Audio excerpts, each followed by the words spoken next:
The NATO Secretary General, Jens Stoltenberg, in fact, seems to suggest that Ukraine would have to compromise in a possible negotiation with Russia. In an interview to the BBC, which was published on Saturday, Stoltenberg clarified that the West would support Ukraine in the long term.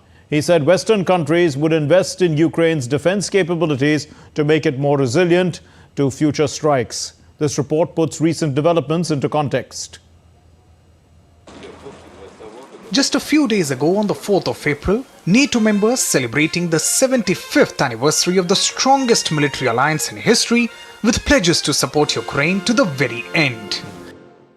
Today we will address Ukraine's urgent practical and political needs, including how to strengthen NATO support for Ukraine. At Vilnius, we agreed a package of measures to bring Ukraine closer to NATO. And as we prepare for our Washington summit, we are working together to cement Ukraine's path towards NATO membership.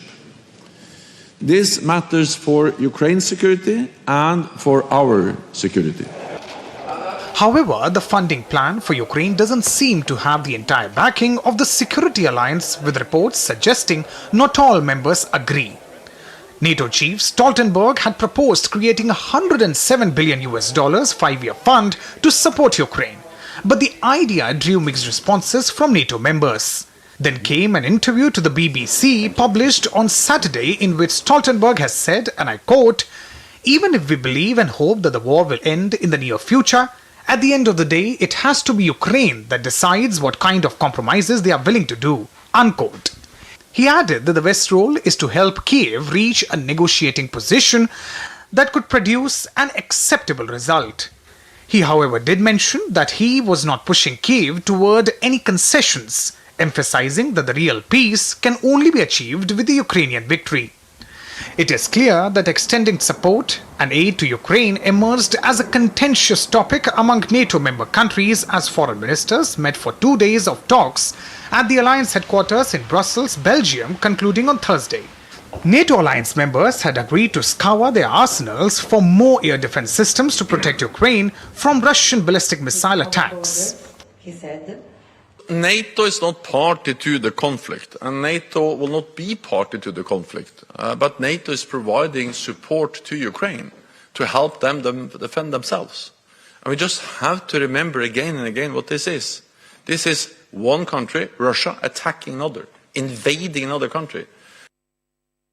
Russia claims it is open to talks with Ukraine, but asserts that Ukraine must accept its borders have changed drastically since the start of the military operation. Ukraine advocates a 10-point peace formula demanding that Moscow withdraws its troops from territories it has occupied, apart from a tribunal to prosecute Russian war crimes. This is a position Moscow says is detached from reality.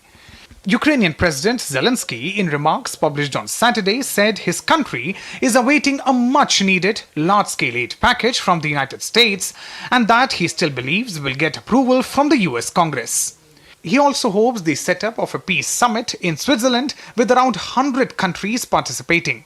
If there is any hint in a change of stance, Zelensky suggested last month that a return to Ukraine's 1991 borders was no longer a precondition for negotiations. He still insists that Kiev must regain its territories annexed by Moscow in 2022. Bureau Report, DD, India.